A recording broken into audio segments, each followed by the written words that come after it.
869, Monsieur Nilor.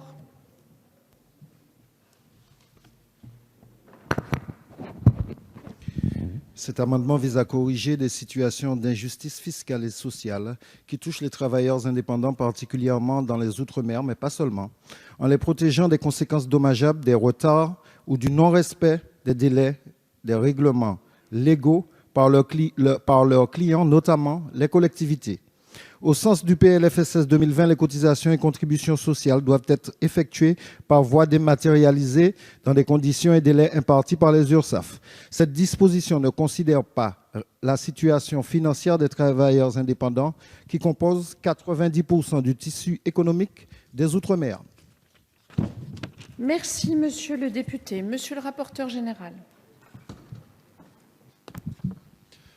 Monsieur Nilor, j'entends bien les difficultés auxquelles vous faites appel dans la dématérialisation s'agissant des territoires ultramarins, mais à mon avis, les capacités de paiement de l'entreprise et le caractère dématérialisé de la procédure sont deux problèmes qui sont à distinguer. Si c'est un problème ponctuel de trésorerie, il est possible de demander un rééchelonnement de paiement avec l'URSSAF. Sinon, il y a l'appui médiateur des URSSAF qui a été créé avec la loi ESSOC qui a été adoptée sous cette mandature. Et si, par contre, il s'agit de lever l'obligation de dématérialisation, ce ne serait pas opérant sur les problèmes de trésorerie, parce que ce serait la même chose finalement que l'on paye sous format papier ou sur Internet. Donc la dématérialisation paraît quand même importante, même dans un objectif de simplification, d'harmonisation. Je propose un retrait, sinon un avis défavorable pour cet amendement et le suivant. Merci, Monsieur le rapporteur général. Monsieur le ministre, pour les deux amendements, Monsieur le ministre, comme Monsieur le rapporteur. Oui, vous allez présenter le second, Monsieur Nilor, mais je vais déjà mettre aux voix celui-ci. Vous avez défendu les deux. Vous considérez que... Non, alors je vais mettre aux voix le premier. Ah, vous voulez réagir? Alors je vous en prie. Vous avez la parole. Non, je voudrais répondre au rapporteur qui a pris la peine d'exprimer une réponse. Ce n'est pas la même chose.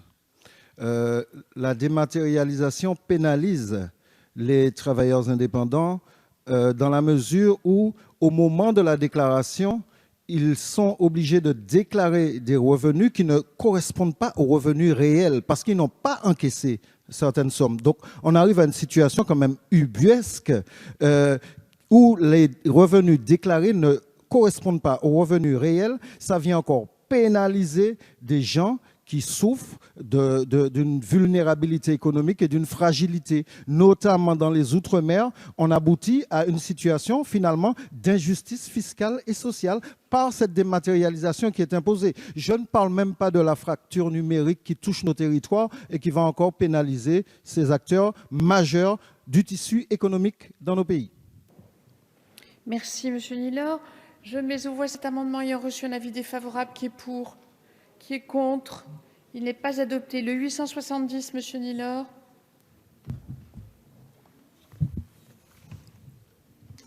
Les TPE vivent une situation dramatique, notamment du fait des retards de paiement qui sont devenus une arme de destruction massive des petits entrepreneurs dans un contexte de vulnérabilité économique exacerbée. Un nombre significatif de ces entités subissent de plein fouet de lourdes conséquences des retards de paiement insupportables. Les moins chanceux se voient contraints à la radiation ou à la liquidation sans avoir au préalable pu recouvrer les créances. Précisément, les sommes dues par les collectivités dont les délais de paiement ont tendance à s'allonger s'étendent bien au-delà de 12 mois dans de nombreux cas. Au final, il existe un décalage qui induit une injustice sociale dont l'issue est souvent dramatique pour ces travailleurs qui se retrouvent à payer un impôt qu'on peut considérer comme indu en l'espèce. Merci, Monsieur le député. Monsieur le rapporteur général, donc vous avez émis un avis défavorable ainsi que le gouvernement. Oui, Madame Mottin. Merci Madame la Présidente.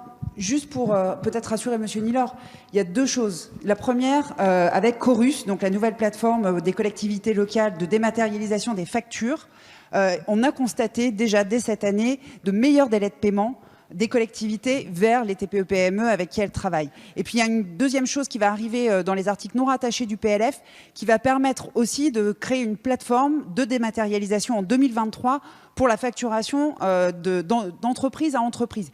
Là encore, on sait qu'on va gagner sur les délais de paiement. On a déjà gagné ces dernières années, puisqu'on n'est plus on est toujours à un retard de 10 jours, certes, mais en tout cas, ce délai, il diminue de plus en plus. Donc, on est en train de faire en sorte de diminuer tout ça, y compris pour les entreprises en Outre-mer, monsieur Nilor. Merci, Madame Mottin. Donc, oui, Monsieur Nilor. Non, je voudrais simplement porter comme information que dans les Outre-mer, la situation est particulièrement complexe et difficile parce qu'on parle de délais de paiement qui vont entre 90 et plus de 100 jours. Donc, la situation n'est pas du tout comparable. Je profite pour vous soumettre une idée qui relève du bon sens. Les médiateurs en question dont a parlé le rapporteur tout à l'heure ne concernent pas la sphère des Outre-mer. Il n'y a pas de médiateur pour les Outre-mer. Donc, je profite pour demander si vous prenez l'engagement qu'il y aura, que l'Outre-mer va entrer dans le périmètre de cette médiation, là, je considère qu'il y a une réelle avancée. Sinon, je suis désolé, vos remarques et vos réponses semblent pertinentes au regard de la réalité peut-être hexagonale, mais ne correspondent pas aux difficultés des petites entreprises, des très petites entreprises ou des travailleurs indépendants dans nos territoires, je rappelle, qui sont particulièrement vulnérables. Merci, Monsieur le député. Donc, je mets aux voix votre amendement qui a reçu... Oui, Monsieur Di Filippo. Oui, je crois que ça fait 2 amendements, merci Présidente, que les questions soulevées par notre collègue Nilor sont quand même touchent à un tissu économique très fragile, qui est celui des petites entreprises en Outre-mer. Je ne veux pas voter avant d'avoir eu une réponse du gouvernement sur 2 problématiques très justes. Qu'est-ce qu'on fait pour ces délais de paiement? Moi, je veux bien qu'on dise qu'ils vont être réduits, mais sans commune mesure avec ce qu'on peut connaître ici. Et il a fait une demande, somme toute, très légitime, à voir si, selon vous, le problème est déjà résolu en Outre-mer ou si vous êtes prêt à vous engager devant nous avant qu'on vote sur le fait que monsieur puisse rentrer chez lui et dire qu'il y aura une médiation du crédit pour régler les problèmes de ces petites entreprises. Merci, Monsieur Di Filippo. Monsieur le ministre, vous avez la parole. Merci Madame la Présidente. Je pense qu'il ne faut pas mélanger toutes les médiations. En l'espèce, sur la demande du député Nilor, il me semblerait effectivement assez normal, je n'ai pas la réponse techniquement là, mais qu'il y ait un dispositif de médiation qui puisse effectivement embarquer les entreprises d'outre-mer et que donc je m'engage devant vous à ce qu'on travaille sur le sujet et qu'on puisse faire en sorte qu'elles soient traitées au même titre que les autres. Merci, Monsieur le ministre. Donc, je vais mettre aux voix cet amendement ayant reçu un avis défavorable. Qui est pour? Qui est contre?